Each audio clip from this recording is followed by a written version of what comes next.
Bonjour à tous, merci de nous retrouver sur Public Sénat. À suivre ce matin sur notre antenne les travaux de la mission d'information du Sénat sur le Mediator. Jeudi, les sénateurs ont entendu Daniel Wittecocq et Jean-François Bergmann, respectivement président et vice-président de la commission d'autorisation de mise sur le marché de l'AFSAPS. Cette commission est au cœur de l'affaire du Mediator. C'est en effet elle qui décide du sort des médicaments. Depuis 1993, ses membres ont obligation de déclarer leurs liens éventuels avec les laboratoires pharmaceutiques. Ils ne peuvent en effet être juges et parties. Or, c'est là que le bât blesse. L'affaire du Mediator a en effet mis en lumière de nombreux conflits d'intérêts dont il a largement été question lors de cette audition que je vous propose de suivre tout de suite. Bonne matinée à tous.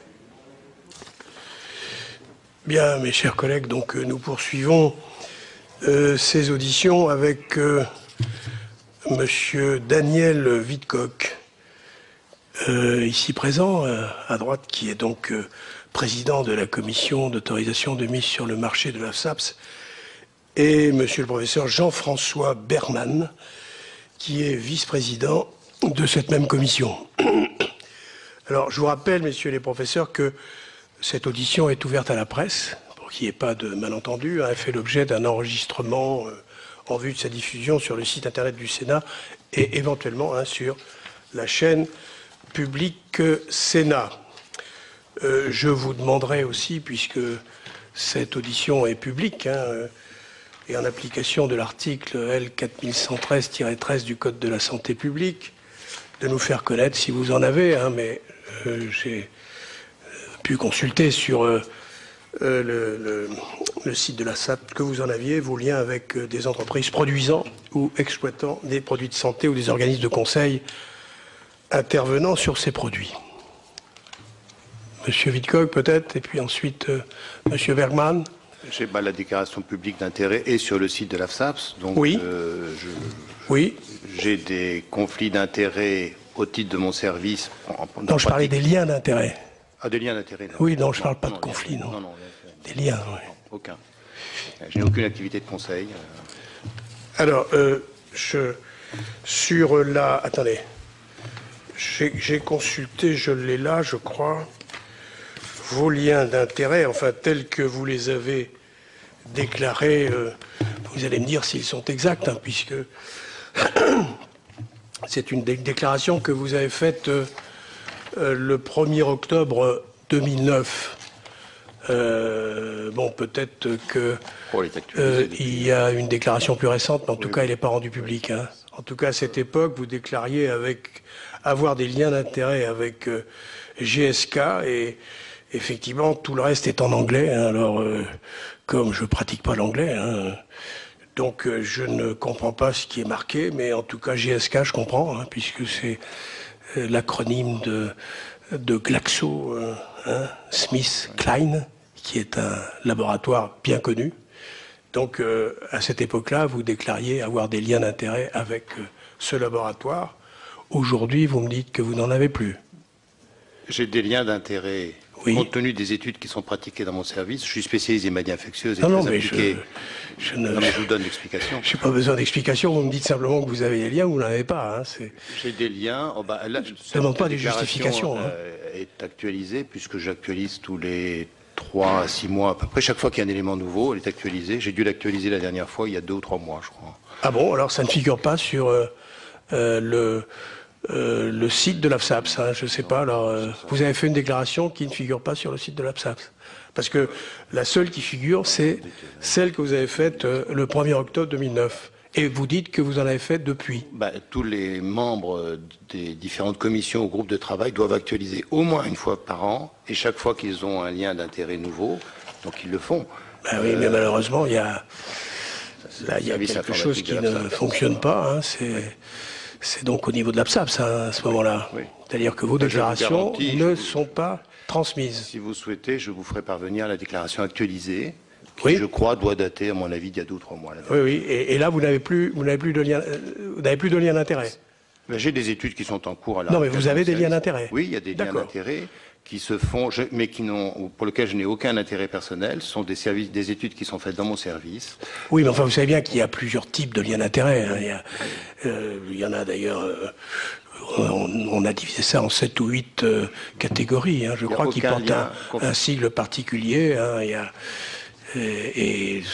Quand on travaille pour un laboratoire, même si on n'est pas rémunéré, on a quand même des liens d'intérêt. Hein. Conformément à la hiérarchisation des liens qui a été établie par la FSAPS, je n'ai aucun lien d'intérêt majeur avec les industriels.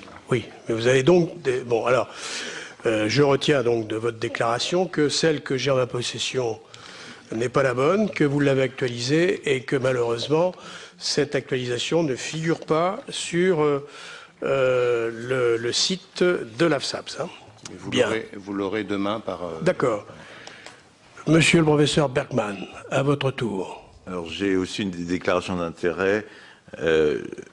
Il est sur le site de l'AFSAP ces déclarations de l'année antérieure.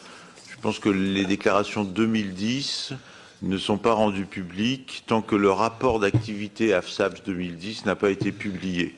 Donc il est normal que vous n'ayez que les déclarations datant de 2009. J'ai moi aussi actualisé ma déclaration d'intérêt il y a une quinzaine de jours. Et je vous ai amené pour information ce qui nous a été distribué en début de commission d'AMM la semaine dernière, c'est-à-dire les déclarations d'intérêt de chacun des membres à la date de la commission, qui montrent les liens d'intérêt qualifiés de mineurs dans la hiérarchie du classement de l'AFSAPS que j'ai avec certains laboratoires. Donc ces documents existent et je peux vous les laisser. Oui, parce que je vois là dans votre déclaration que vous avez faite le 11 décembre 2009 que vous avez des liens donc avec Aventis et vous faites état de rémunération personnelle. C'est un lien mineur ou un lien dans la hiérarchie Dans la hiérarchie AFSAP, c'est un lien mineur. C'est un lien mineur. Alors qu'est-ce qu'il faut pour avoir un lien majeur alors? Il faut avoir des parts. Des parts. Il faut faire partie du conseil d'administration, il faut faire partie d'un board, il faut faire partie des instances décisionnelles. Oui.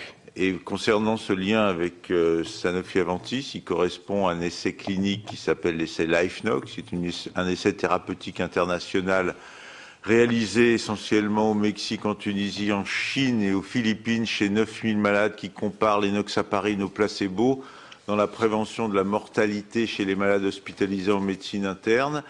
C'est un essai thérapeutique pour lequel je me suis battu pendant des années pour qu'il voit le jour. Je suis très fier de cet essai, je suis très fier de faire partie du comité scientifique de cet essai qui vient de finir et dont on aura les résultats en août prochain lors du congrès de pharmacologie à Kyoto, si les conditions le permettent. Et ça me permet de vous dire que ni l'AFSAPS, ni mon université, Paris Diderot, ni la PHP ne me paieront mon congrès à Kyoto. Non mais ça, monsieur le professeur, nous savons que s'il n'y avait pas l'industrie pharmaceutique, il n'y aurait pas de congrès. Très fier de cette étude. Ça, c'est pas une information. Hein. Je suis donc très fier de cette étude et je suis très fier de pouvoir, grâce à cette étude, faire connaître à la communauté scientifique. Monsieur le professeur, moi je m'interroge comment font les autres disciplines pour tenir des congrès. Ils font pareil. Hein, les professeurs de philosophie, par exemple. En sociologie, on ne peut pas faire appel au laboratoire. Qu'est-ce qui sponsorise les congrès, par exemple, des professeurs de philosophie, les congrès de sociologie, les congrès de... Il n'y a pas les laboratoires, à ma connaissance, ne financent pas ces congrès. Et comment font-ils? Les éditeurs. Hein, les éditeurs. Bien sûr. Ah bon. Ah oui, c'est... Ah oui, ça, j'avais pas pensé, oui. Ah oui, effectivement, oui. Et puis les budgets universitaires incluent peut-être mieux que dans nos disciplines des possibilités de faire des voyages. Nous, si vous voulez voyager, il n'y a qu'un seul recours, c'est les laboratoires pharmaceutiques. Je ne sais pas. C'est bien dommage. Quand vous voyagez, monsieur le sénateur, est-ce que c'est le Sénat non, c'est pas les laboratoires. Hein, non, mais c'est le Sénat qui vous paye. Oui. Bah oui, moi, c'est pas mon hôpital ni mon université. Oui, mais ça, je le comprends bien, mais je fais partie du Sénat et je ne fais pas partie d'autre chose. Hein. Normalement, vous êtes PHPU, donc je verrai plutôt à ce que ce soit l'hôpital qui vous finance ces congrès. Je pense que ce serait parce que vous êtes quand même, avant d'être employé de l'industrie pharmaceutique, vous êtes quand même professeur de l'université et vous êtes praticien hospitalier. Donc, de la même façon que je suis sénateur. Donc, moi, je vois pas d'inconvénient à ce que ce soit le Sénat qui finance mes déplacements.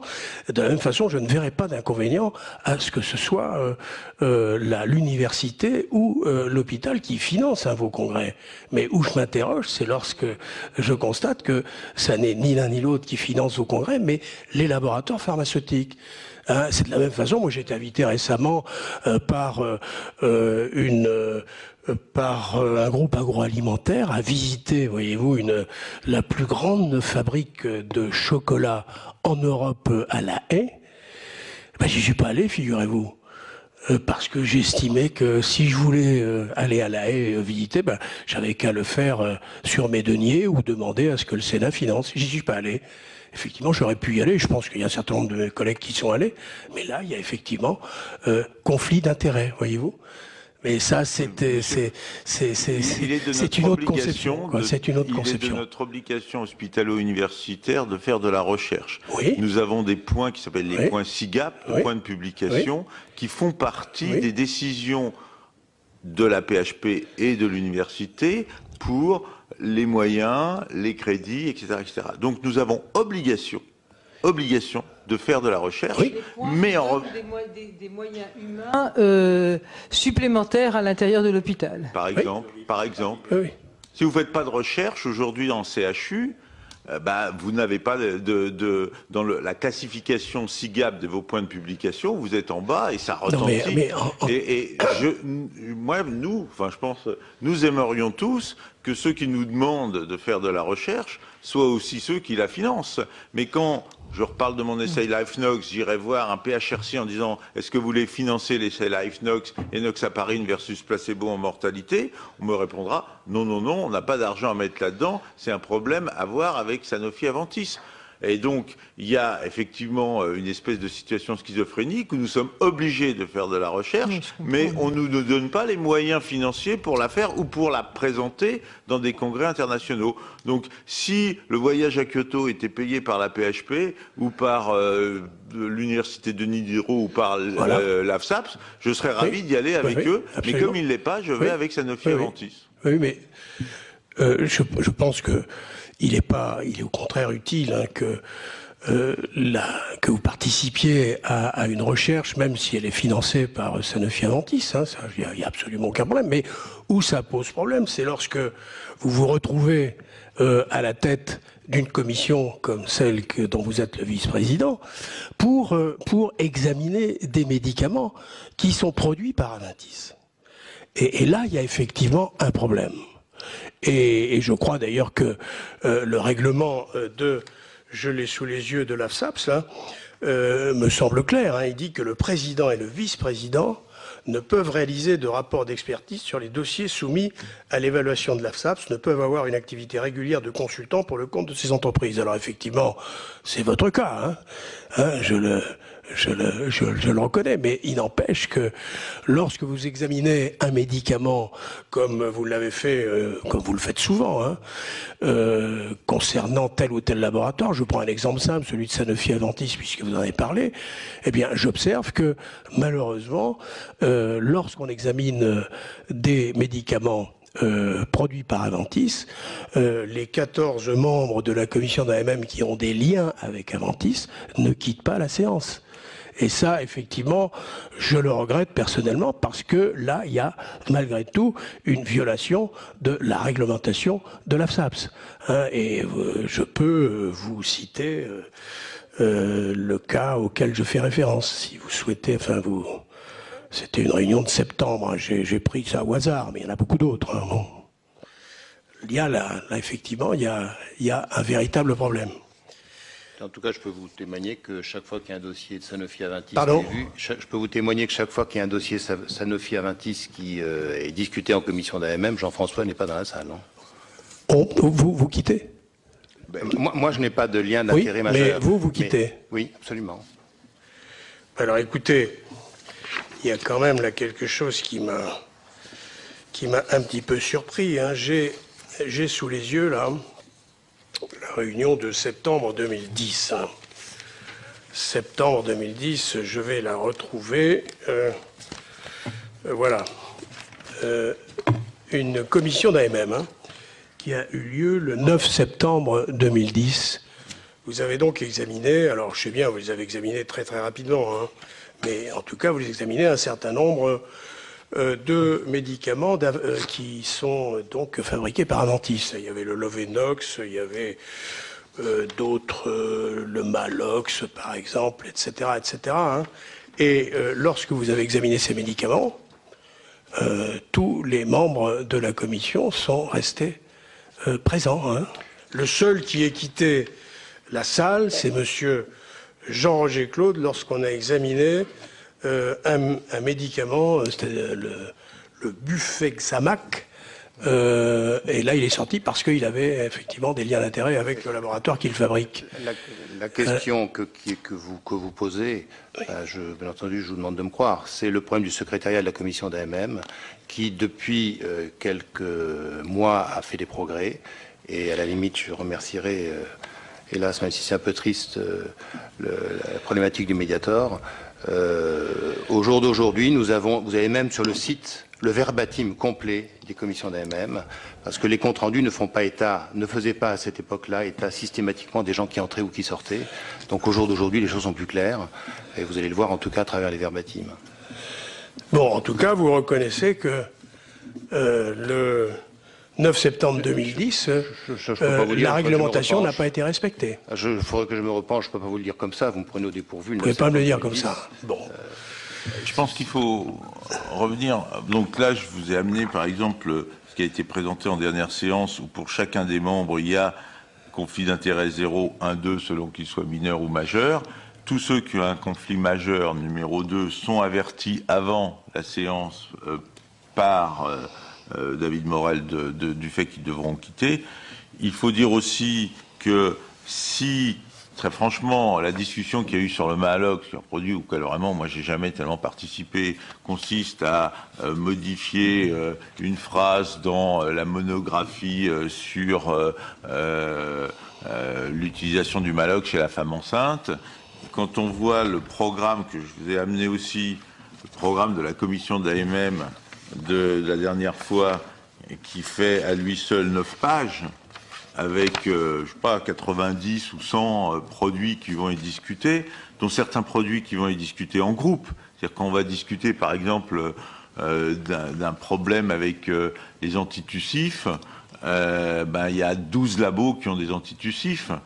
Et si on va jusqu'au bout du raisonnement, non seulement il faudrait sortir quand il y a un produit Sanofi-Aventis, mais quand il y a un produit d'un laboratoire concurrent de Sanofi-Aventis, oui. Donc à ce moment-là, tout le monde sort tout le temps. Est-ce que vous pensez justement que ce que vous dites là ne condamne pas finalement la composition actuelle de la commission? C'est-à-dire que si on appliquait ce règlement, ça reviendrait à bloquer le fonctionnement de la commission. Donc est-ce qu'il ne faut pas justement envisager une autre organisation, c'est-à-dire d'accepter tout simplement que les membres de cette commission n'aient pas de lien d'intérêt avec les laboratoires?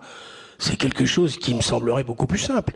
Ils n'auraient plus besoin de sortir, on pourrait fonctionner de façon harmonieuse, et parce que vous venez de témoigner que avec le règlement actuel, on ne peut pas fonctionner, quoi. Donc il va falloir choisir, ou bien on modifie le règlement en disant écoutez, tant pis, les liens d'intérêt, c'est incontournable, c'est absolument indispensable, donc on ferme les yeux et vous continuez à fonctionner comme ça, ou alors on est plus exigeant et votre commission ne peut plus fonctionner. Donc il faut effectivement, je pense en changer les règles. Ça me paraît tout à fait... Alors, il y a une autre question que je voudrais vous poser concernant la participation de l'industrie pharmaceutique, parce que j'ai appris, à ma grande surprise, je savais donc que l'industrie pharmaceutique était représentée en tant que telle à la Commission nationale de pharmacovigilance et à la Commission de la transparence, mais je ne savais pas qu'elle était présente à toutes les commissions d'AMM. Or, je l'ai appris incidemment par la lettre a adressée au LEM Madame Bartoli, qui, ni plus ni moins, indiquait au laboratoire pharmaceutique qu'elle allait enfin appliquer la réglementation. Ce qui veut dire que jusque-là, comme vous dites tout à l'heure, jusqu'à ce drame du médiateur, on ne respectait pas la réglementation. Alors, et ça vous posait pas de problème? Moi, personnellement, ça m'en posait un. Ça vous posait un problème? Oui, absolument. Le LEM... On vous a pas entendu, hein? Je l'ai dit aux différents directeurs généraux. Et d'ailleurs, je vous entends pas bien, d'ailleurs, même là. Oui. Je l'ai dit aux différents directeurs généraux. Le LEM est invité, ne fait pas partie de la commission d'AMM, était invité permanent. Invité permanent? Oui. Lorsque... Invité permanent. Oui. Invité permanent. J'ai compris que c'était le statut. C'était le statut. Mais un statut, mais alors ça reposait sur quoi? Vous savez pas, hein? Parce que j'ai effectivement épluché le règlement intérieur de la commission de mise sur le marché. Il n'est jamais dit que le LEM est un invité permanent. Hein, je vois même que la participation, vous voyez, il y a l'article 4.7, participation aux réunions de personnes non membres de la commission. Il est bien évident que exceptionnellement, des personnes extérieures à l'AFSAPS, notamment des stagiaires, pourront assister en nombre restreint à une séance de la commission avec l'accord préalable du directeur de la direction de l'évaluation, la DMEB, et du président de la commission. Il sera fait état de la présence de ces personnes en début de séance afin de s'assurer qu'elles ne suscitent pas d'objection de la part des membres de la commission. Ces personnes signent un engagement de confidentialité avant la séance. Donc cet article n'était absolument pas respecté. Donc l'industrie pharmaceutique, et quand le rapport de l'IGAS dit qu'il y avait une coproduction entre l'industrie et les experts, je pense qu'elle ne fait que traduire cette réalité. Donc c'est profondément regrettable. Hein. Je pense que si on veut restaurer la confiance dans la population, il va falloir mettre un terme à ces pratiques. D'ailleurs, Madame la directrice adjointe l'avait bien compris, puisqu'elle a été obligée de vous rappeler à l'ordre, puisque vous n'étiez pas capable, en tant que président de la commission, de faire respecter la réglementation. Et ça, c'est profondément regrettable. La présence du LEM était le fait de la direction générale de l'AFSAPS. Moi, quand j'ai pris la présidence de la commission, en 2003, le directeur à l'époque était M. Dunton. Je lui avais signifié que j'étais interpellé par la présence du LEM à la commission. Mais on me fait comprendre que c'était alors, écoutez, je finis. Et donc on m'a fait comprendre que c'était souhaitable parce que ça facilitait les rapports. J'en ai discuté y compris avec M. Marimbert aussi. Il se trouve que ces temps derniers, le LEM n'est plus invité permanent, donc M. Marinaki est d'accord pour que le LEM ne soit pas présent. Voilà. Je vous rapporte un fait. Comment voulez-vous qu'un président, ou à moins de dire je démissionne parce que le LEM est là, c'est pas une source de contamination à ce point-là, à mon avis quand même. Mais j'ai obtenu que le LEM sorte chaque fois que nous lui demandons de sortir, et il sortait beaucoup plus souvent. C'est pas marqué. Vous lui dans demandez les PV. souvent de sortir, alors. Oui, mais c'est pas marqué dans les PV, mais je peux vous le dire, Oui. et Jean-François peut témoigner. Oui, enfin vous n'aurez plus la peine de le marquer désormais dans les PV, puisqu'il n'aura plus la peine de sortir, puisqu'il ne sera pas entré. D'accord. J'ai compris que la présence du LEM, de ce qui m'a été expliqué, c'est que ça facilitait, disons, les rapports entre, disons, les comptes rendus de réunion, pour expliquer aux industriels plus facilement ce que ils n'auraient pas pu décoder dans nos comptes rendus. Je vous avoue que... Mais et vous avez, cette explication vous a convaincu? Oui. Non, pas vraiment. Monsieur Bergman, vous voulez peut-être apporter... Oui. Non, je sens un peu de sous-entendu dans vos questions. Moi, Alors, quels sont ces sous-entendus, monsieur le professeur? Finalement, on est pourri, on est nul, on est mauvais, on est acheté, on est vendu, etc., etc. Je me garderais bien de dire ça. Hein. Simplement, j'observe que vous avez des liens d'intérêt. Ressenti. Et d'ailleurs, c'est ce qu'on a lu dans la presse ou dans certains rapports. Et c'est vrai que... Enfin, pas sous ma... Non, pas en ce qui me concerne. Absolument pas. Absolument pas. Je vous remercie. Hein. D'autres élus. Mais ce que je voudrais expliquer, d'abord, premièrement, sur le LEM. Moi, je les vois depuis longtemps. Ils sont... Je sais pas s'ils devraient être là ou pas. Ce sont de braves gens, ça je les connais aussi, je suis comme vous. Hein. Ils sont très sympathiques. Il n'y a rien à dire. Ils n'interviennent jamais dans les débats. Et les seules interventions dont je me souvienne concernant les représentants du LEM correspondaient essentiellement à des point assez réglementaire de décisions prises sur un dossier. Ça n'a jamais été sur le fond des décisions, mais c'était souvent une des interventions pour faciliter les démarches purement réglementaires. Vous n'êtes pas obligé de me croire. Oui, mais c'est ce qui justifiait aux yeux de la direction. Et vous n'êtes jamais venu à l'idée, par exemple, d'inviter des représentants d'associations de patients, par exemple, hein. Ça vous est arrivé? Ça vous est arrivé? Pas au niveau de la commission d'AMM. Non, mais parce que ça aurait été, puisque je demande pas qu'ils soient invités permanents, hein, non, mais simplement comme ça pour dire tiens, puisque les laboratoires pharmaceutiques sont là, ils fabriquent les médicaments, peut-être qu'il sera intéressant d'avoir aussi ceux qui les consomment. J'ai été, en tout cas, de mon fait personnel, un artisan de la relation entre les patients et les agences sanitaires dans le domaine du VIH. Depuis la création de l'agence du médicament, les associations de patients sont reçues très régulièrement et au courant des dossiers. Non, mais je parle de la commission elle-même. Oui, mais j'ai toujours dit que je souhaitais. Il semble que ce soit probablement réalisable assez rapidement, et je le souhaite, que sur des sujets sensibles et difficiles, les patients puissent être entendus. Et il y a des sujets sensibles et complexes, et il me paraît logique que les patients puissent être entendus. Oui, mais donc il faudra qu'ils attendent encore un petit peu. Hein. Oui. Le pouvoir d'influence que vous voulez nous conférer n'est probablement pas à la hauteur, malgré tout, de ce que vous souhaitez. Mais moi, je veux pas vous conférer un pouvoir d'influence. Simplement, je vous reproche de ne pas avoir appliqué la réglementation. C'est tout. Bon, elle est complexe, c'est vrai. Vous m'avez expliqué que si on l'appliquait, on pourrait plus fonctionner. C'est vrai, ce qui va donc nous inciter, nous, à proposer des réformes, bien entendu. Hein. Mais c'est tout ce que je veux vous faire dire et ce que je veux essayer de comprendre. C'est tout. Mais il n'est pas question de mettre en doute votre intégrité, il n'en est pas question. Hein, mais simplement, il y a une réglementation. Elle s'applique à tout le monde. Or, vous ne la respectez pas. Permettez-moi, moi, en tant que sénateur, je suis là aussi pour contrôler le fonctionnement d'institutions comme l'AFSAP, et je constate que ça fonctionne pas bien, quoi. Je voudrais juste souligner 2 points. S'il y a vraiment une personne qui a toujours été proche et qui a toujours soutenu les associations de patients, c'est vraiment Daniel Wittkopf. Non mais ok.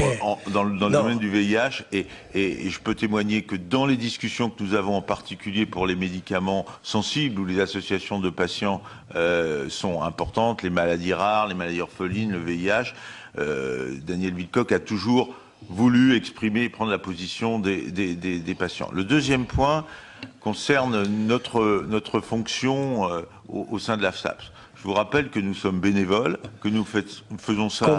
Combien êtes-vous rémunéré, tiens? 0. Oui, c'est intéressant. 0. Il faut le dire, oui, bien sûr. Nous sommes bénévoles, nous faisons ça parce qu'on a forcément un peu... Là, il y a un problème.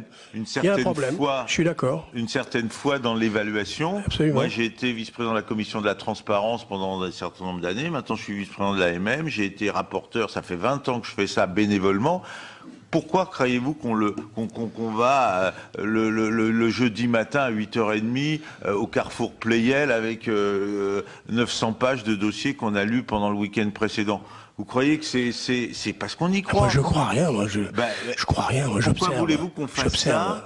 C'est pas pour gagner des sous, puisqu'on n'en gagne pas. C'est pas pour gagner de la gloire. Non, mais donc c'est qu'on a une certaine foi en l'évaluation et en nos missions. Et quand on fait ça, en plus de notre fonction de médecin, d'enseignant, on ne peut pas aussi vérifier le règlement de l'AFSAP, c'est vérifier que chaque article du code de procédure interne de l'AFSAP soit respecté. On vient là, en plus de notre temps de travail hospitalo-universitaire, parce qu'on pense que c'est important. C'est en plus ou c'est sur le temps de travail? C'est en plus ou c'est sur le temps de travail? C'est sur le jeudi matin, mais le dimanche, quand on lit les 900 pages, c'est en plus. Et si on le fait, sûr et en plus. C'est sûr et en plus. Et ça fait partie de ce qu'on appelle les MIGAC, en principe, qui devraient permettre le retour de notre investissement pour la communauté.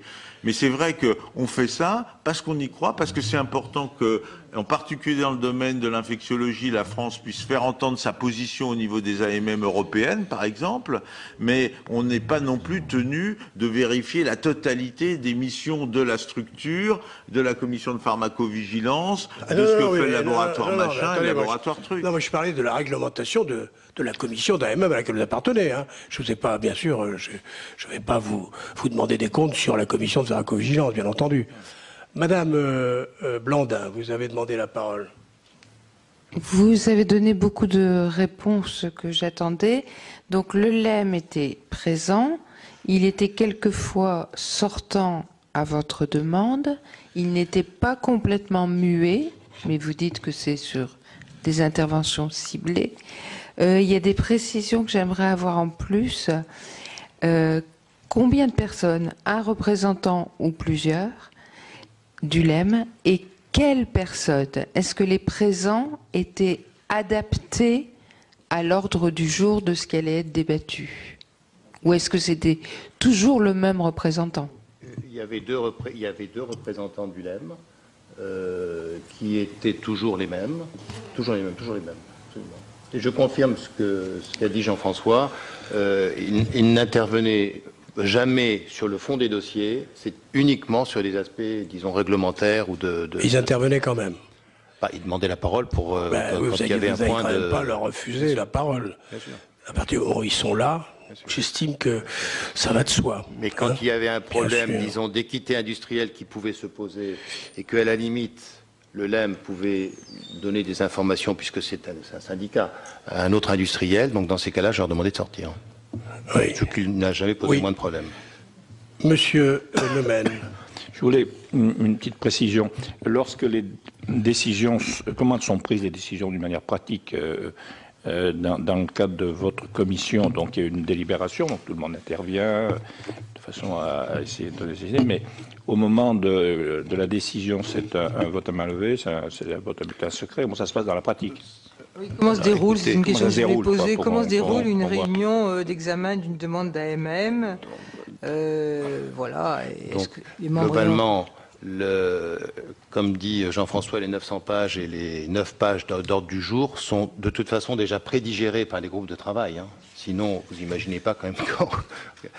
Donc, globalement, on a les rapports des groupes de travail, et où il y a globalement un double rapport qui est celui d'évaluateur interne et de l'expertise externe avec le président du groupe de travail, qui aboutit à une décision qui, le plus souvent, est consensuelle et assez facile à prendre, et donc c'est la recherche du consensus. Le vote se fait à main levée, sauf sur des sujets sensibles, et sur des sujets sensibles, à ce moment-là, on fait un vote... se fait à main levée sous les yeux du représentant de l'industrie pharmaceutique, bien entendu. S'il est resté présent. S'il est là. Oui. Et comme il est là, donc ça se fait sous les yeux. Oui. Mais comme de toute façon... Dans ces cas-là, il n'est pas nécessaire d'intervenir. Il appartient au directeur suffit général. d'être présent. Hein. Il appartiendra ensuite au directeur général de savoir s'il suit la décision ou pas, mais comme elle sera publique, de toute façon, tout le monde le saura. Donc sur le fond, c'est pas... Est-ce que c'est posé la question, quelquefois, d'avoir un vote secret, ou est-ce que c'est des questions que vous vous posez entre vous à l'intérieur de la commission Le vote est... je demande aux collègues s'ils souhaitent voter à main levée ou... Sur les sujets sensibles, nous votons par écrit. Il y a des bulletins avec la question posée, pour, contre, marqué titulaire, suppléant, puisque donc il n'y a qu'un seul vote, c'est soit le titulaire, soit son suppléant si le titulaire n'est pas là, et donc il n'y a qu'une seule... il faut que nous ayons le quorum pour que le vote, bien entendu, soit accepté. Est-ce que vous demandez systématiquement si quelqu'un veut le vote à bulletin secret? Oui, avant chaque vote, vous le demandez. Oui, on le demande. Est-ce que vous pouvez nous expliquer, finalement aussi, pour quelles raisons il est plus facile d'obtenir une AMM, puisque seulement 5% seulement des demandes sont rejetées, que de suspendre ou de retirer un médicament? Pourquoi il est difficile de retirer une AMM? C'est ça votre question, en fait. Ça, je peux vous dire que j'en fais le constat. Je pense que Jean-François dira la même chose. C'est difficile de retirer une AMM pour des raisons... C'est notre douleur, et c'est notre douleur, croyez-le bien. Pour une raison simple, c'est que derrière, il y a des contentieux qui sont en permanence sujet de discussion ou de menaces. Plus difficile de nos épreuves que nous avons eues ces temps derniers, c'est le Ketom, quand même, pour lequel le Conseil d'État... Ouais, c'est quand même le seul depuis de nombreuses années. Hein. Ouais. C'est quand même pas le seul produit qui a été retiré du marché. Il y en a eu beaucoup d'autres. Hein. Non, mais le dernier en date avant-hier, et je ne sache pas qui est de contentieux. Hein. A été remis sur le marché suite à un contentieux en Conseil d'État. Oui, mais enfin, oui, mais c'est l'exception qui confirme la règle. Enfin, pour répondre à votre question, effectivement, disons, les contentieux avec les malades, et moi c'est ce qui m'obsède beaucoup, parce que bien entendu, on est là pour les malades. On est là pour les malades. Jean-François l'a dit quand même, c'est pas notre cœur de métier, on fait ça en plus quand même, et ce qu'on veut c'est que le bien. Et le dossier du Mediator est une grande douleur quand même pour des gens qui veulent faire le bien. Quand même. Et il est beaucoup plus, disons, fréquent d'avoir des contentieux avec l'industrie qui a ses avocats pour redresser les choses. Et donc la menace du contentieux, oui, est une menace qui est fréquente, qui est souvent perçue. C'est pour ça que c'est difficile. Si le dossier, disons le dossier d'une robustesse suffisante, bien entendu, c'est facile à prendre. Et je pense que plus le système sera transparent, plus ce sera facile de prendre des décisions.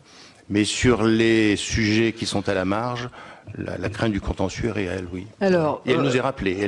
Monsieur le professeur Bergman voudrait intervenir. C'est une question difficile et une question cruciale. Et je pense que pour ce qui est de, comme vous disiez, c'est facile de mettre sur le marché. Il faut bien différencier deux périodes. La période des années 70, 80, 90, la période du Mediator, par exemple, qui était des AMM nationales, oui, c'est ce que j'ai où là, finalement, ça a été facile jusqu'aux années 80, puisque les dossiers étaient... la méthodologie n'était pas bonne. Ça a été très dur dans les années 80-90, parce que là, il y a eu une vraie réglementation et niveau d'exigence nationale. Il est vrai qu'aujourd'hui, les AMM européennes sont paradoxalement plus faciles à obtenir au niveau européen qu'elles n'étaient au niveau national il y a quelques années. Pour une raison assez simple, c'est que c'est un vote à la majorité qui se fait par les 27 pays de la communauté européenne, et si 14 pays disent oui, c'est oui pour les 27, même si la France dit non. Et actuellement, le niveau d'exigence d'une AMM européenne est plutôt plus bas que celle qu'était l'exigence de l'AMM France d'il y a 10 ou 15 ans, pour des raisons multiples. C'est une décision assez économique, c'est une décision qui se fait à la majorité, et puis surtout, il y a beaucoup de pays qui n'ont pas la même image de l'AMM que la France, et qui considèrent que l'AMM, c'est simplement une étape purement administrative. Les Hollandais, par exemple, disent souvent oui aux médicaments, parce qu'ils savent très bien que les médecins hollandais sont très raisonnables, une fois que le produit aura l'AMM... Pourquoi? Parce que les médecins français ne sont pas raisonnables? Non, non, non, bien évidemment, par rapport aux médecins hollandais, les médecins français ne sont pas raisonnables, c'est-à-dire qu'ils croient qu'une autorisation AMM est une recommandation. Et ils grimpent aux nouveaux produits alors que les médecins hollandais sont beaucoup plus raisonnables. De même, toute une série de pays de l'Est donnent toujours oui à l'AMM pour ne pas donner l'impression qu'ils sont en retard en termes de progrès technologiques, sachant très bien qu'en aval, ils ne pourront pas rembourser ou se payer les médicaments. Donc il suffit que 14 pays disent oui pour que le médicament vienne sur le marché. Donc il est facile d'avoir une AMM aujourd'hui. En revanche, pour enlever une AMM, il y a le problème des contentieux, mais il y a aussi le problème de l'obligation que nous avons pour décider qu'aujourd'hui on veut retirer une AMM, d'avoir des événements nouveaux. Alors comment on peut avoir des événements nouveaux? Soit des données supplémentaires d'efficacité qui sont décevantes par rapport à ce qu'on savait auparavant de l'efficacité du médicament, soit des données nouvelles de sécurité qui montrent qu'il y a des effets indésirables nouveaux qu'on ne connaissait pas avant. Bon, alors... Données supérieures, nouvelles d'efficacité, très bien quand on les a. Vous vous doutez bien qu'un médicament qui est sur le marché depuis 30 ans et pour lequel on est assez douteux de l'efficacité ne va pas se précipiter pour faire une étude nouvelle pour montrer que finalement il n'est pas si bon que ça. Hein, faut pas rêver. Et comme nous n'avons pas, c'est ce qui avait été dit notamment avec l'auditeur précédent, de moyens de faire de la recherche clinique hors de l'industrie, eh ben, on n'a pas de vrai bâton pour pousser l'industrie à faire ses essais d'efficacité. Donc, si vous aviez ces moyens, ce serait une arme qui pourrait être utilisée. À condition que cette arme soit utilisée intelligemment. Oui, C'est-à-dire ça, je vous fais qu'on ne peut pas confiance, demander à tous les médicaments Je de vous fais revérifier confiance. tout le temps de leur efficacité. Et il y a un problème de priorisation qui est très difficile. Oui. Le deuxième point, c'est d'avoir des données nouvelles de pharmacovigilance qui permettent de se dire, ah bah tiens, il y a quelque chose qu'on ne connaissait pas il y a 10 ans. Et là, c'est sûr que quand on l'a, on s'en sert, et c'était le débat qu'il y a eu avec Keta, mais c'est le débat qu'on a tout le temps pour essayer de retirer une AMM pour un produit que nous jugeons suspect. Encore faut-il que les données de pharmacovigilance soient enrichies. Et si le système de pharmacovigilance n'enrichit pas les données, ben on est coincé, on ne peut rien faire. Ou bien, il faudrait qu'à ce moment-là, on puisse avoir une façon de différencier un médicament par rapport aux autres de la classe. Dans les statines, il y a une statine qui a plongé il y a quelques années parce qu'elle donnait plus d'effets musculaires que toxiques que les autres. C'est la sérivastatine, c'est ça? Oui, mais ça, il fallait qu'on ait les données comparatives qui montraient qu'effectivement, il y en avait plus avec elle qu'avec la pravastatine ou la simvastatine. Et ça, c'est difficile. Quand on a un système de recueil des effets indésirables aussi poreux que celui qu'on a actuellement et aussi avec un tel niveau de sous-déclaration ou de pas de déclaration du tout quand il s'agit de valvulopathie 5 ans après la prise d'un médicament, par exemple, eh ben, on n'a pas les billes, malheureusement, pour aller jusqu'au bout de notre démonstration. Et ça, si on les avait, on le ferait. Hein. Est-ce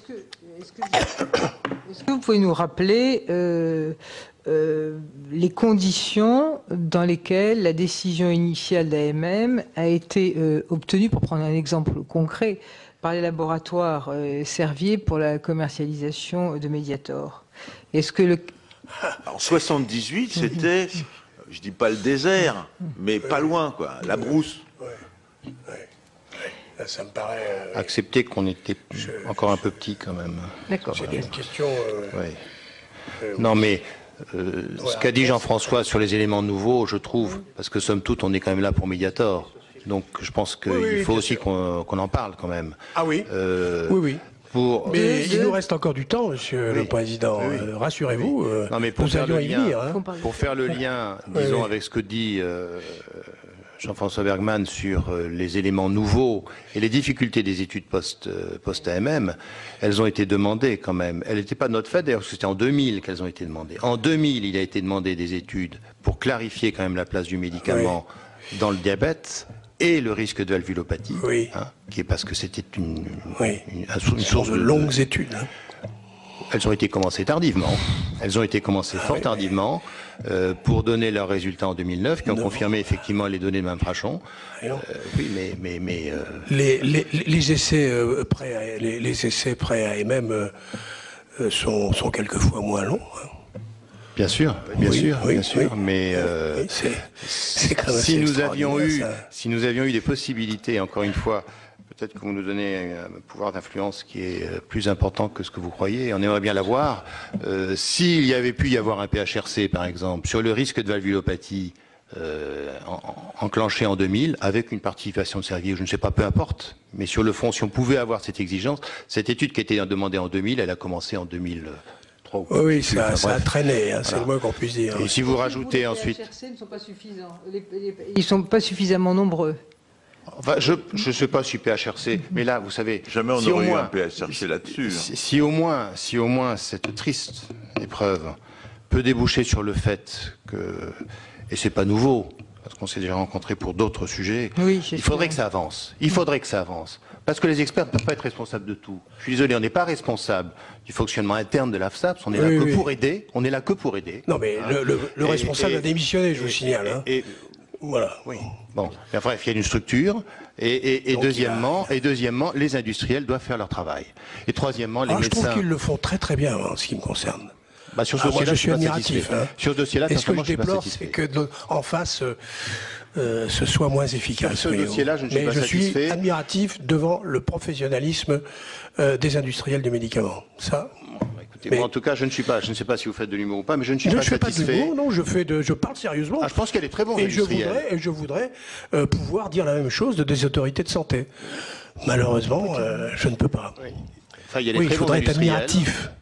De la même façon que je suis admiratif pour le professionnalisme de l'industrie pharmaceutique, je voudrais être admiratif face au professionnalisme des autorités de santé. Or, je m'aperçois que ça n'est pas le cas. Voilà. Reconnaissez que si vous êtes admiratif de l'industrie pharmaceutique, un laboratoire à qui on demande de faire une étude en 2000 et qui ne la commence que fort tardivement, avec les conséquences que ça peut avoir, je ne suis pas personnellement admiratif. Voilà, je suis obligé de dire ça.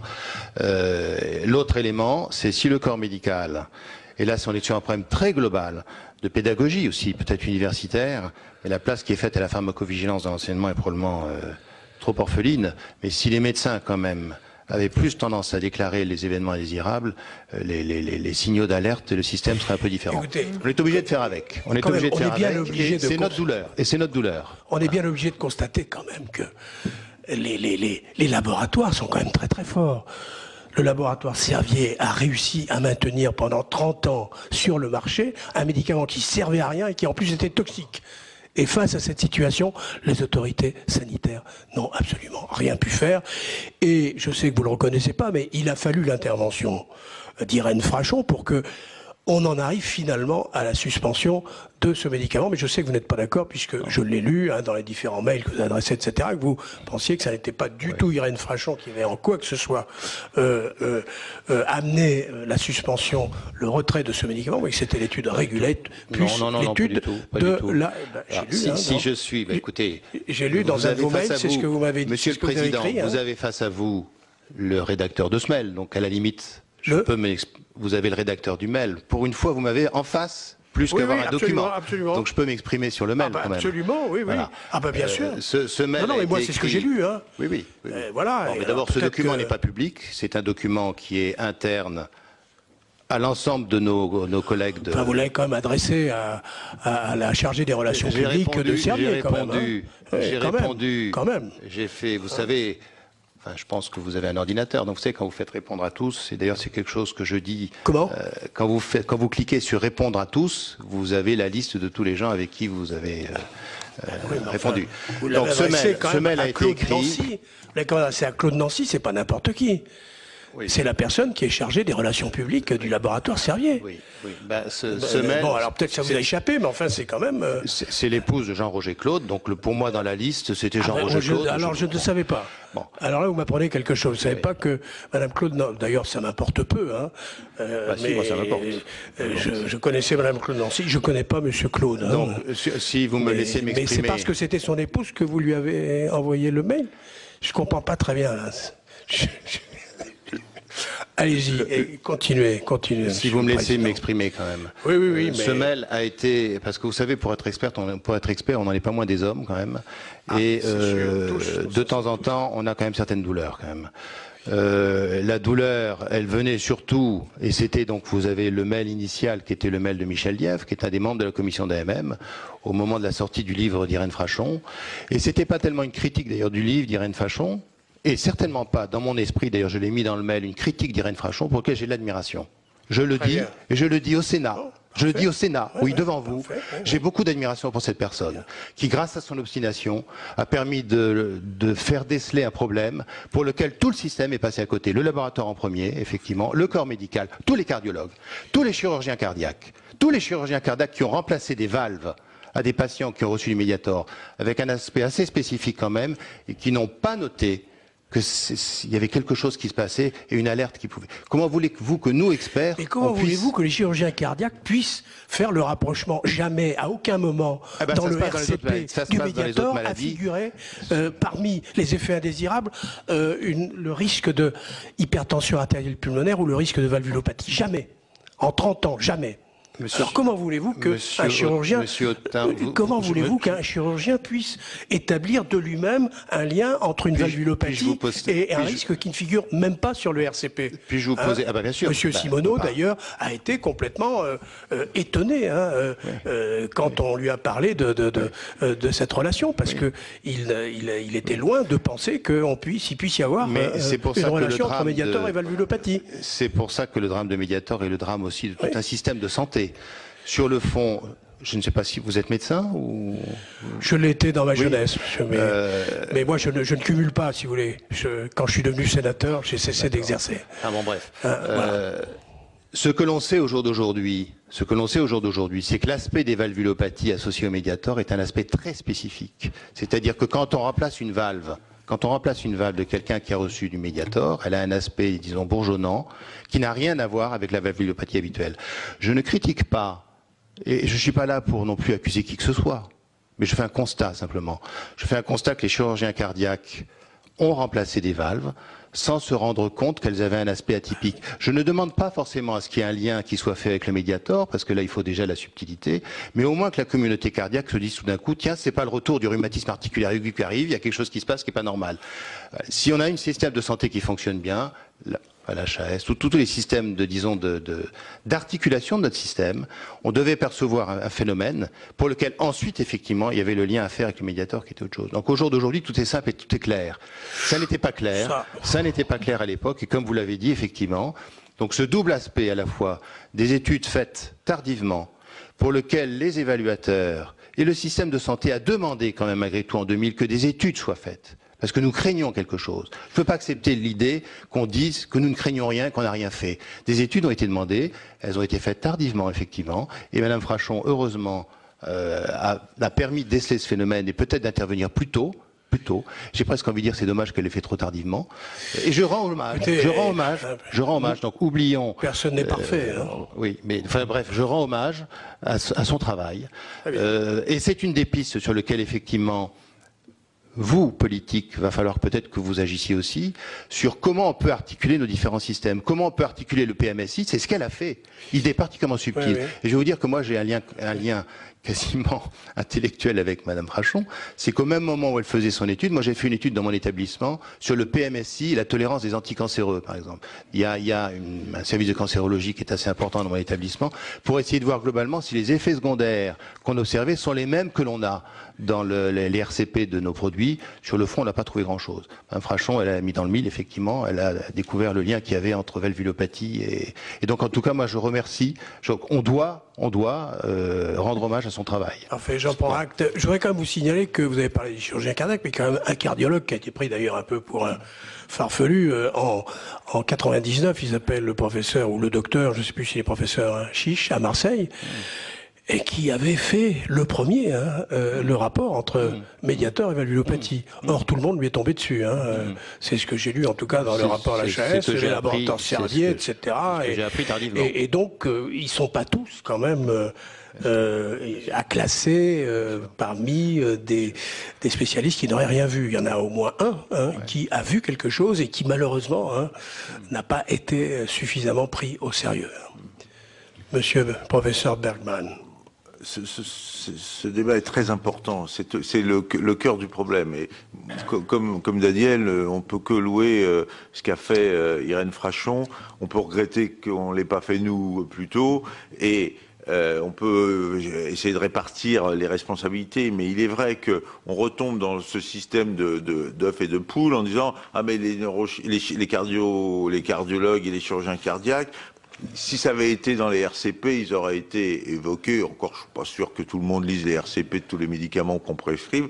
Mais donc pour que ça soit dans les RCP, dans le résumé du caractère des produits, il faut des billes, là encore. Donc il eût fallu qu'à la suite de, par exemple, le rapport du docteur Chiche, le système se mette en marche. Et c'est ça ce qu'on peut dire. Alors, pourquoi est-ce qu'il s'est pas mis en marche, ou pourquoi est-ce qu'il s'est mal mis en marche, ou est-ce qu'il s'est mis en marche tardivement? Alors là, il y a toute une série de raisons.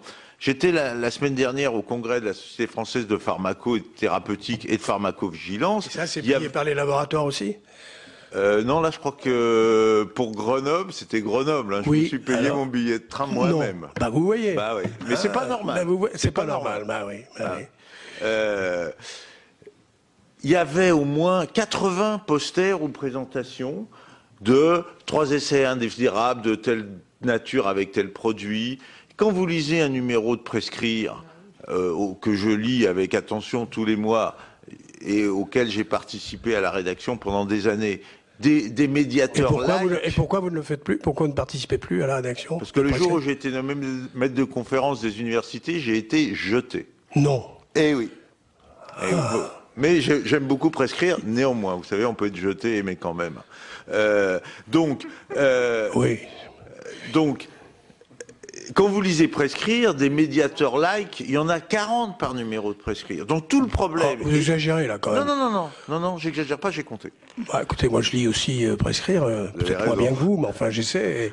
Dans la partie qui est réservée justement vigilance, il n'y en a pas 40. Hein. Dans le numéro de janvier qui était le bilan de l'année, il y en avait au moins 40. Ah bon, alors il faut que je relise. Donc le grand problème, c'est la hiérarchisation, c'est la priorisation. On ne peut pas...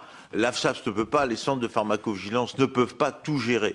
Donc là où on a manqué de curiosité intellectuelle, on a manqué de finesse, on a manqué de génie scientifique, que sais-je, bah c'est justement d'arriver à faire la part dans tous ces posters, dans tous ces numéros de prescrire, pour sélectionner le gros gibier, et après...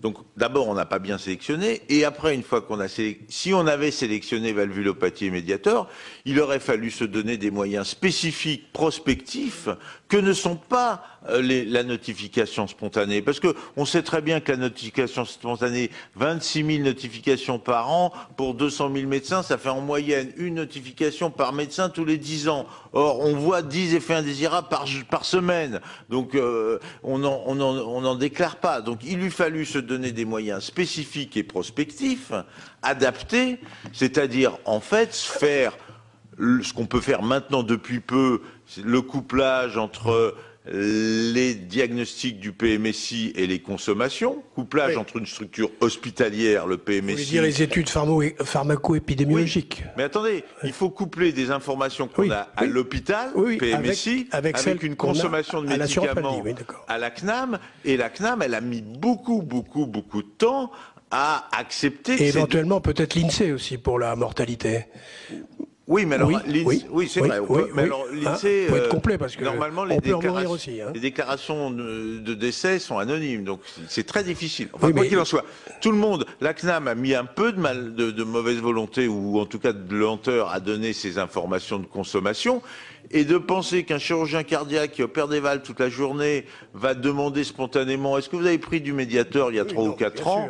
Donc il faut que le système s'allume, et il s'est pas allumé. Et quand en plus vous mettez derrière ça un labo qui fait tout pour freiner, et quand le Servier veut freiner, ils savent très bien freiner, ils sont très très forts. C'est là vous parliez, vous étiez admiratif. Moi je suis surtout admiratif de leurs compétences pour freiner les choses que pour les faire avancer. Il faut être fort pour... Mais oui, mais quand vous parlez, vous avez vu Gérald Simoneau, il vous racontera que l'affaire Isoméride... On l'a pas encore auditionné. Bon, enfin, il vous parle en fonction de l'audition à l'Assemblée nationale que j'ai visionnée. Oui. Il vous raconterait que quand il est parti dans la croisade Isoméride, ça a duré 3 ans. Oui. Et moi, j'ai eu Irène Frachon avant les réunions en AMM, et je lui ai dit attention, ça va durer 3 ans. Et j'ai été très étonné, franchement, de voir comment Servier a lâché l'affaire si vite, alors que s'ils avaient fait comme Isoméride, on serait encore en procédure, appel, conciliation, cassation et compagnie. S'ils ont vraiment lâché si vite, c'est que vraiment, ils ont admis l'évidence, et je suis content et étonné qu'ils l'aient admis si vite, parce que avec Isoméride, ils ont mis 3 ans à lâcher le morceau. Hein. Oui, enfin... sur le plan juridique, parce que l'isoméride a été retiré du marché 2 jours après qu'il l'ait été aux États-Unis. Hein. Il n'y a pas eu de problème. Le médiateur moi, ce qui m'a étonné, c'est que quand l'étude Frachon est sortie, 3 mois après, le médiateur était retiré, et ça aurait pu être beaucoup plus long. Donc là, je pense qu'à ce moment-là, on doit se féliciter de là, pas pour tout, mais là, oui. Oui, ça a été rapide. Bon, alors, il faudra essayer de faire comprendre aux Français. Hein. Dans la période entre les deux... Non, ce qui n'a pas été rapide, ce qui a été lent, ce qui a été mauvais, c'est la période 97-2008. Mais dans la période heureuse, mais tardive, où il y a eu les données de Irène Frachon, les données régulées et des données de la CNAM, alors là, effectivement, le système a travaillé efficacement. Si on avait eu les données plus tôt, peut-être qu'on aurait... Oui, tout à fait. Tout à fait. On aurait dû faire cette étude plus tôt. Voilà. Mais là encore, le système était lent, le système n'était pas hiérarchisant, le système était empêtré dans ses habitudes et dans ses structures, et on n'est pas là pour le défendre, et tout à fait. Et le laboratoire Servier a mis de la mauvaise volonté, à mon avis, de façon évidente sur ces dossiers, comme ils le font sur d'autres. Et le laboratoire Servier, dans l'industrie pharmaceutique, c'est une exception qui confirme la règle? Ou bien alors est-ce qu'il y a des laboratoires qui lui ressemblent, qui sont aussi procéduriers, qui... vous voyez, c'est parce qu'on a eu tendance à dire, oui, Servier, c'est vraiment pas un laboratoire correct, il a des méthodes, etc. Est-ce que ça correspond à la réalité? Est-ce que vous ressentez les mêmes difficultés moi qui suis quand même dans le monde de l'évaluation depuis 25 ans, oui. clairement, oui. il y a c'est pas deux groupes, hein, c'est linéaire, mais Servier, c'est quand même le summum. Hein. C'est le summum. Ah ouais. Très bien. Bon, bah, écoutez, là c'est l'avis d'un expert, c'est le cas de le dire, hein, puisque qui a de l'expérience. Ben, amateur, oui, puisque vous n'êtes pas rémunéré. Madame le rapporteur, vous continuez. Il y a 2 génériques qui ont été mis sur le marché en 2009, 2 mois avant sa suspension. Oui, avant la suspension du Mediator. Pourquoi? Parce que la procédure était enclenchée à ce moment-là. Donc, vous savez, les dossiers des génériques, le pouvoir là aussi de la commission d'AMM est assez limité. À partir du moment où il y a une bioéquivalence, et il y avait bioéquivalence, il suit son parcours de médicaments génériques. Oui, vous n'avez pas fait le lien avec ce qui se passait pour le Princeps. C'était notre préoccupation de porter essentiellement sur le Princeps. Hein. Oui, mais il y a quoi bon mettre des génériques si on doit suspendre, d'autant plus que c'était très peu de temps avant la décision de suspendre. Oui, mais comme l'a dit Jean-François, les choses se sont précipitées. Ce ne sont pas les mêmes qui décident pour les génériques. Comme l'a dit Jean-François, les choses se sont précipitées en fin de parcours. Et donc la préoccupation pour nous, c'était la suspension de l'AMM de Mediator. Et l'histoire des génériques, bon, bah, c'est arrivé au même moment, c'est tout. Hein, c'est un mois près, non? Il y avait quand même un doute, quoi. Alors quand on a un doute par rapport à un médicament, on ne doit quand même pas mettre sur le marché, ou tout au moins différer la mise sur le marché du générique, tant qu'on n'a pas levé le doute. Et quand les rédacteurs, enfin quand le rapport de la HAS,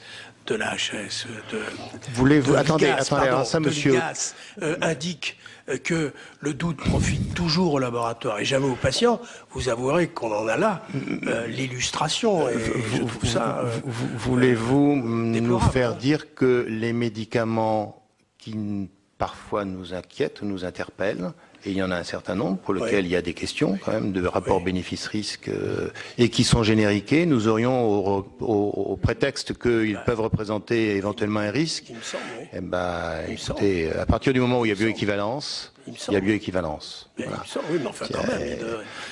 Là, il y a quand même, on peut quand même surseoir, surseoir à statuer dans l'attente de la décision définitive concernant le Princeps. Ça me paraît quand même.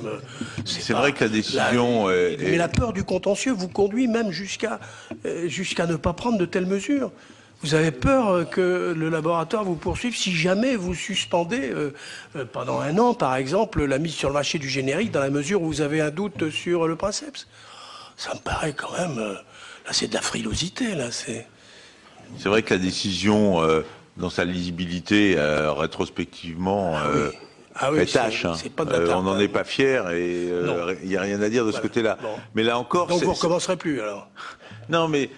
vous vous rendez pas compte que le groupe générique, tous les 15 jours, il a, je sais pas, il peut avoir 30, 40, 70 génériques.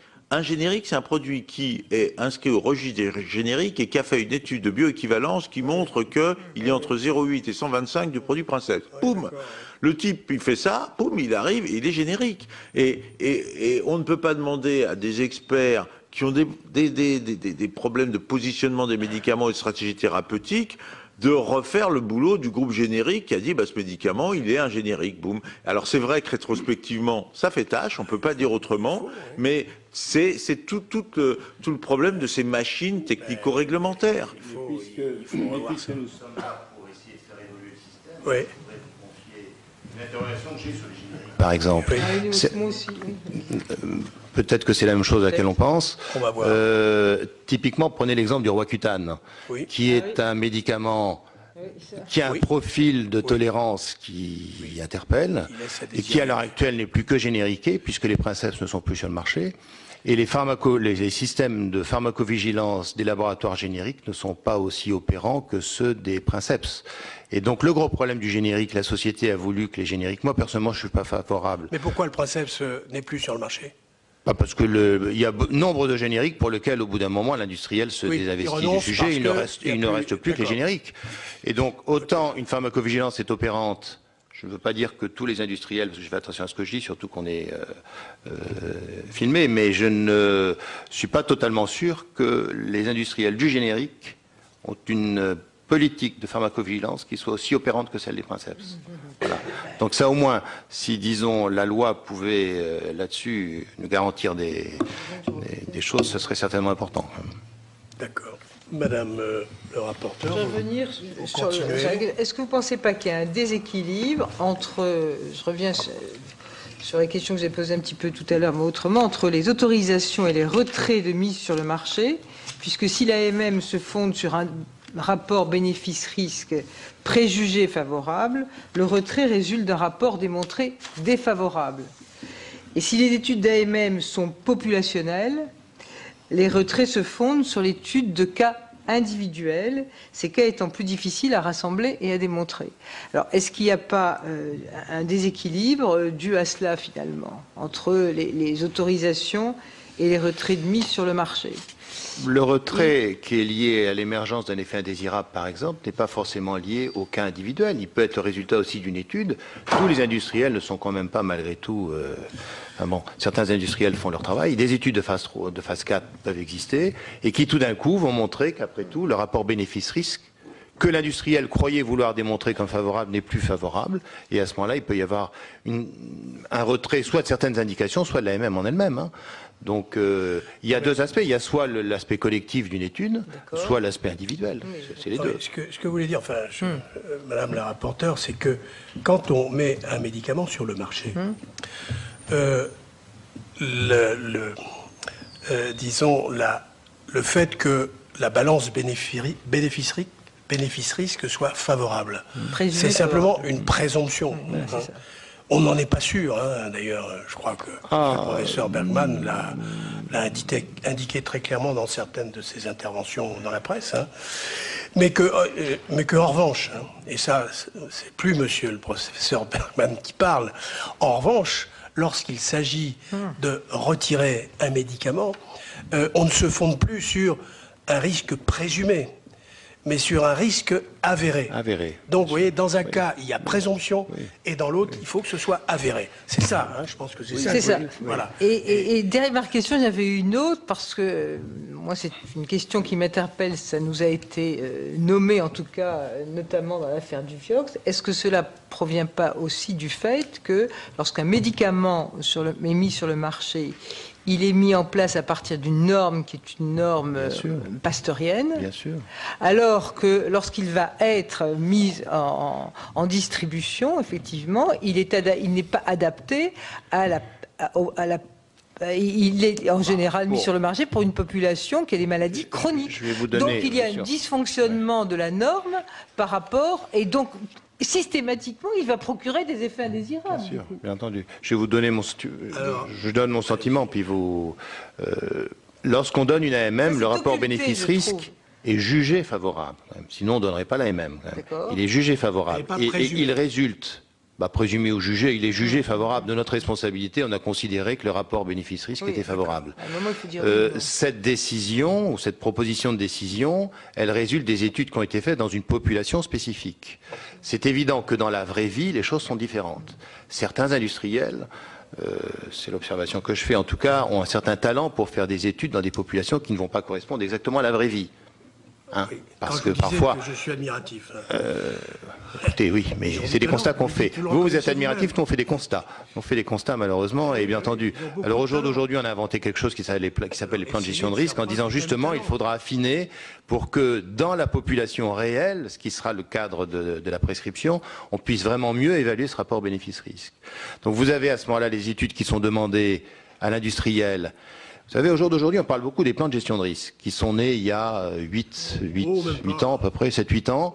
Oui, moi je le dis, il faudra à un moment faire le bilan de ces plans de gestion de risque pour lesquels on va se rendre compte que les industriels ont bien fait leur boulot et puis d'autres, les études ne seront pas forcément au rendez-vous.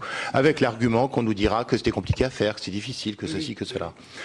Puis l'autre élément, c'est que c'est aussi un autre élément que je trouve qui est très important en matière de médicaments, c'est que la pathologie peut changer. Et qu'à un moment, il peut y avoir une perte de chance. C'est pas seulement les risques, disons, du nouveau médicament, mais une perte de chance qui peut se profiler quand même. Donc un médicament, en fait, il a une vie de toute façon. Il a une vie. Nous sommes là simplement pour donner des messages d'alerte. Ça a été dit en 2000 au laboratoire Servier de faire les études avec un contrôle échographique. Si elles avaient été faites en temps et en heure, on aurait pu statuer différemment. Donc, si l'industriel ne fait pas les études, eh ben vous avez que l'individuel après. Voilà. Et de toute façon, on est bien obligé à un moment de tirer une conclusion. Et on est dans cette situation. Monsieur le professeur Bergman. Pour aller plus loin et peut-être malheureusement même augmenter votre admiration pour les industriels, ils sont en train d'essayer d'obtenir ce qu'on appelle les AMM conditionnels. C'est-à-dire, ils disent, il y a des situations où on aimerait même avoir l'AMM sous condition, avant même que nos études soient terminées. Et c'est pas les ATU, ça non? Non. Les ATU, c'est une autorisation d'utilisation avant la décision de... C'est déjà un progrès par rapport, mais ils veulent encore mieux. Ils veulent encore mieux, ils veulent des AMM conditionnels, et il n'est pas exclu qu'ils ne les obtiennent pas au niveau européen. Donc, il faut actionner vos collègues. Là. Non, c'est un problème de législateur. Monsieur Le Chat, il faut quand même leur dire. Non, la France n'est... Un des 27 pays, Bon, alors, ça veut dire quoi? Ça veut dire qu'on aura des AMM sous condition que telle étude qui est en cours se finisse et soit positive.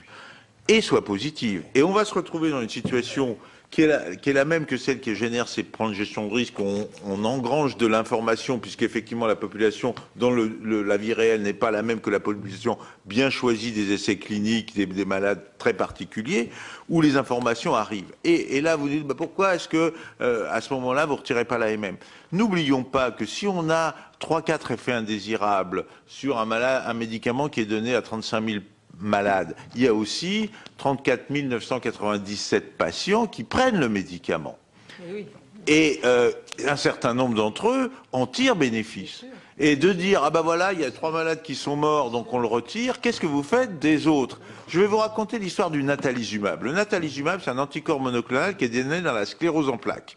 Il a été développé, en cours de développement, on s'est aperçu que dans les essais cliniques, il y avait 3 malades qui avaient fait sous natalizumab une leucoencéphalite multifocale progressive, une LEMP, une maladie que les sidologues connaissent bien, mortelle. Bon, quand j'ai lu le papier dans le New England sur LEMP avec le natalizumab, je me suis dit, ce médicament, il est fini, il est mort, on ne va pas mettre sur le marché un médicament qui tue.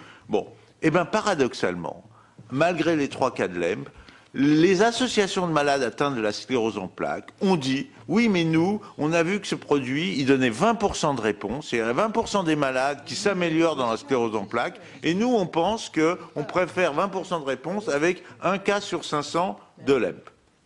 Discussion, on dit non, finalement, pression, on s'aperçoit que l'incidence de la LEMP est de 1 pour 1000, donc on dit, allez, 1 pour 1000, c'est prenable, c'est ça le bénéfice-risque.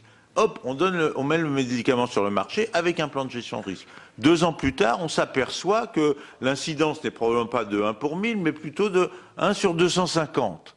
Donc peut-être qu'on va dire ce qu'on a accepté pour 1 pour 1000 au niveau européen, on va le refuser pour 1 sur 250.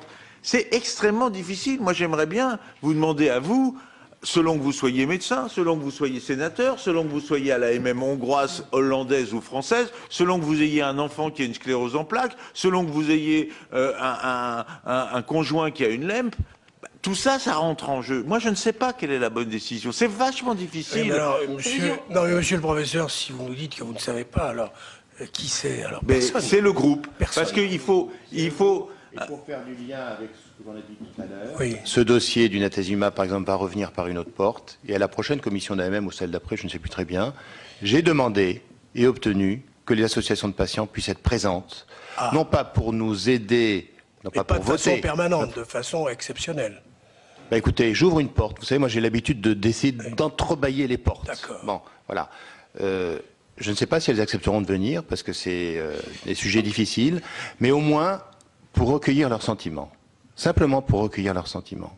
Pas pour prendre la décision, parce que je trouve que c'est pas bien.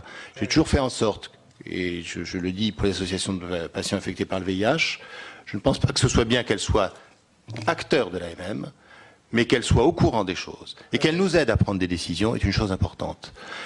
Alors, le problème, c'est d'effectivement définir les populations qui ont une maturité suffisante. Et je pense que dans le domaine de la sclérose en plaques, il y a des associations qui sont représentatives et on a besoin d'elles. On a besoin aussi, à l'AMM, on n'est pas que des experts dans notre tour Playel, entre guillemets, qui n'est pas si accueillante que ça d'ailleurs. Et excusez-moi, mais cet anticorps monoclonal avait reçu un ASMR combien? Je crois qu'il a une SMR 3 ou 4 parce que il a été testé chez des malades sclérose en plaques résistants à l'interféron, donc en deuxième ligne. Je voudrais vous poser une autre question, mais parce que je ne suis pas très au clair là-dessus. Elle n'est peut-être pas de mise. En ce qui concerne les dispositifs médicaux, vous avez compétence? Non. Nous sommes consultés éventuellement si le dispositif médical porte un médicament, type stent par exemple, qui porte un produit quelconque. Éventuellement, on nous pose, pas toujours, éventuellement on nous pose la question. Mais on n'est pas du tout décisionnel. Donc je croyais que c'était les PTA avant, mais les PTI, en ce qui concerne les produits techniques innovants, est-ce que vous avez compétence aussi? Non, pas du tout. Ils échappent donc à tout dispositif. Les produits techniques innovants sont utilisés sur le marché. Il y a des commissions. Il y a une commission. Mais c'est vrai que le niveau de preuve, le niveau d'évaluation d'un dispositif est infiniment plus bas que celui d'un médicament. Ainsi que les produits techniques innovants. Parce qu'il n'y a pas d'essais contrôlés randomisés, ce qu'il y a dans le médicament. Ce qui n'est pas une bonne chose. Il n'y a pas... un vrai problème. Oui, absolument. Donc c'est un... C'est d'autant qu'il pourra servir de comparateur dans les essais thérapeutiques. Bah oui. Donc c'est un vrai sujet. Voilà, justement, à propos des comparateurs, qu'est-ce que vous pensez de la systématisation des essais comparatifs pré-AMM? Est-ce que vous avez une opinion, un avis sur ce... Ils sont systématiques. Ils sont systématiques. Ils sont systématiques. La discussion est de savoir si le comparateur est un placebo ou si c'est un comparateur actif. Non. Mais effectivement, il n'y a pas d'AMM, ça je vous rassure, Jean-François. Non, mais je m'excuse. Il n'y a globalement pas d'AMM. Je ne considérais pas que l'essai versus placebo était un essai comparatif. Il était bien évident que je parlais d'un essai avec un comparateur. Oui. C'est globalement la règle. Il n'y a qu'un seul secteur où il n'y a pas d'essai comparatif de temps en temps et on peut octroyer une AMM sur une étude ouverte. C'est dans les maladies orphelines où parfois, de toute façon, il est impossible de faire un essai avec comparateur. Il n'est pas possible de faire des essais. Il y a des situations de maladies orphelines qui ne concernent que, mettons, 10 patients par an en France, par exemple. Donc, il est impossible de faire un essai randomisé. Non, attends, oui. Et concernant les essais versus des comparateurs actifs. Oui, c'est ça. Si j'ai bien compris votre question. Oui, alors c'est pourquoi parfois il n'y en a pas? Alors, il y a plusieurs raisons. Parfois, il n'y a pas de comparateur efficace. Ça, c'est simple. Il faut exclure. Mais où on est en troisième ligne dans une situation où il y a une impasse thérapeutique. Mais aussi, malheureusement, et ça c'est un petit peu délicat, mais assez précis quand même. Malheureusement, quand un nouvel industriel développe un nouveau médicament dans une classe où il y en a déjà et que nous on se désole en disant encore un bêta-bloquant, encore un truc qu'on a déjà vu, à chaque fois il espère, peut-être avec crédulité, mais il espère que son nouveau à lui il sera meilleur que les autres. Et souvent, on est déçu. Donc qu'est-ce qu'il peut faire? Il peut faire une étude versus un comparateur qui, au mieux, est un essai qu'on appelle un essai de non-infériorité pour montrer que le nouveau n'est pas moins bien que ce qui existe déjà, ce qui est la moindre des choses, mais ne montre pas pour autant qu'il est mieux. Oui. Eh bien, ces essais de non-infériorité, pour des raisons méthodologiques, sont extrêmement faciles à biaiser. C'est des essais fragiles en termes de méthodologie. Donc, on leur demande des essais de non-infériorité qui font par déception, mais qui ne sont pas forcément la garantie de l'absolue non-infériorité. On peut, dans un essai, avoir l'air d'être non-inférieur, sans pour ça être absolument convaincu que ce nouveau médicament ne sera pas peut-être un petit peu moins bien. Et puis derrière votre question, il y a est-ce qu'on aurait besoin d'élargir notre arsenal avec des trucs qui n'apportent rien de plus puisqu'ils sont au mieux non inférieurs. Et là, la réponse, c'est que d'une part, l'industriel, au départ, il espérait être mieux, et d'autre part, on est dans une économie libérale, où on a le droit de développer un 24e bêta-bloquant s'il y en a déjà 23 sur le marché. Et nous n'avons pas le droit, alors qu'on admet tous les jours des génériques de bêta-bloquants, d'interdire un 24e bêta-bloquant dès lors qu'il a montré qu'il est aussi efficace que les 23 premiers. Vous ne pouvez pas lui demander d'être plus efficace. Ben ça, c'est à vous de nous dire, si vous, législateurs, vous décidez qu'on ne donne l'AMM qu'à des médicaments qui sont mieux que ce qui existe déjà, on saura l'appliquer. Jamais vous ne prendrez cette décision, parce que c'est la mort de...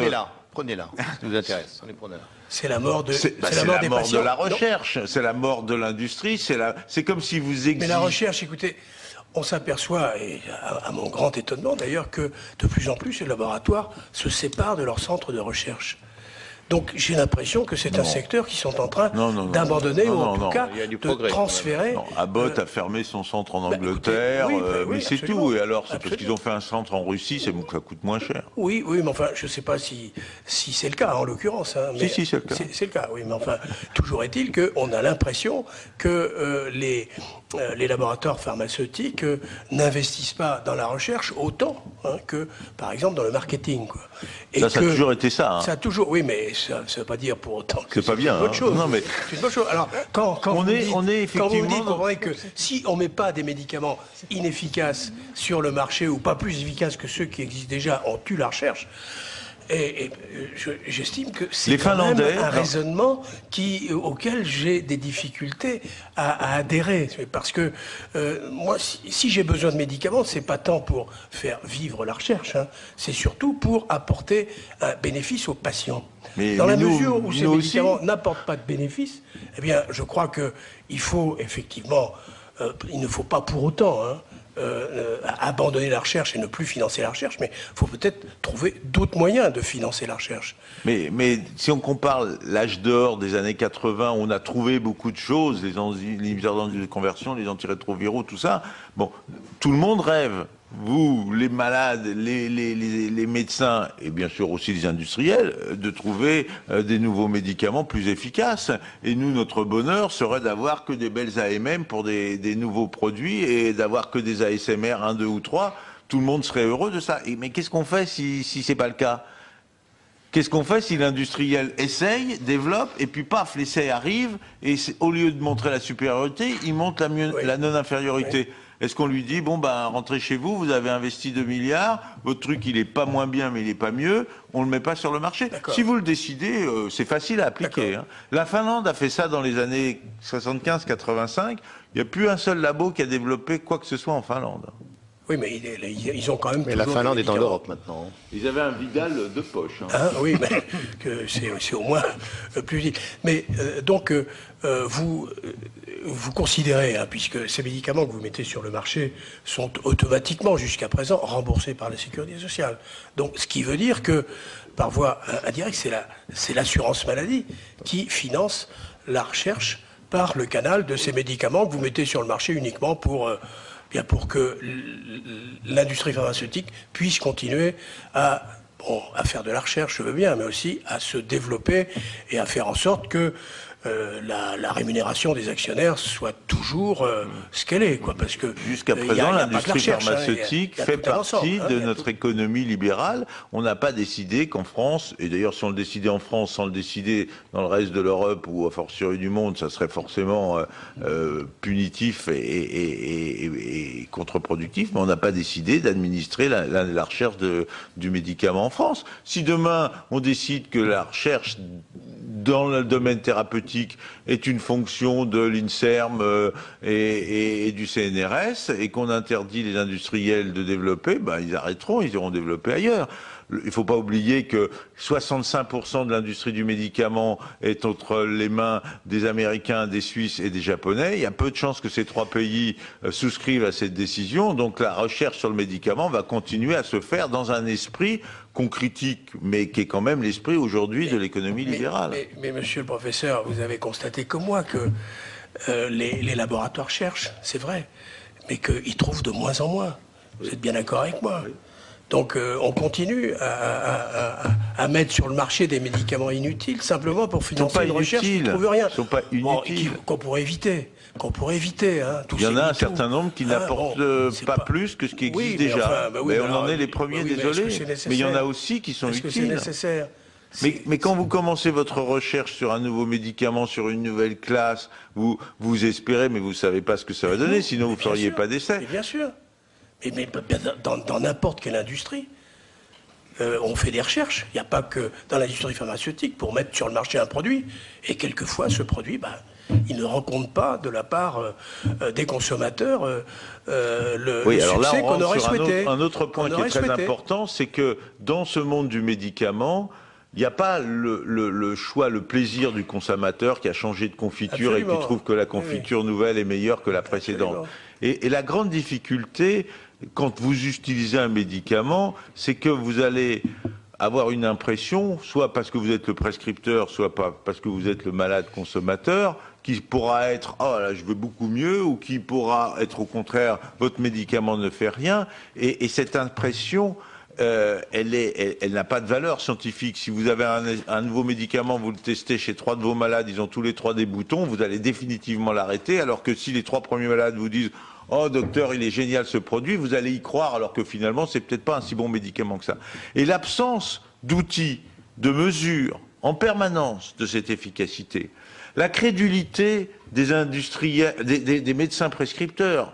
Je suis enseignant de thérapeutique. Et la crédulité, c'est une... on dit qu'ils sont sous influence, que les laboratoires exercent une influence sur eux via les visiteurs médicaux.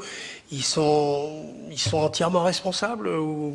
Ils sont co-responsables. Je suis très responsable en tant qu'enseignant de thérapeutique. Oui. J'essaye de former les futurs médecins à un bon usage du médicament. Je les forme à la lecture critique d'articles, qui est une nouvelle épreuve de l'examen national classant pour qu'ils aient cet esprit critique.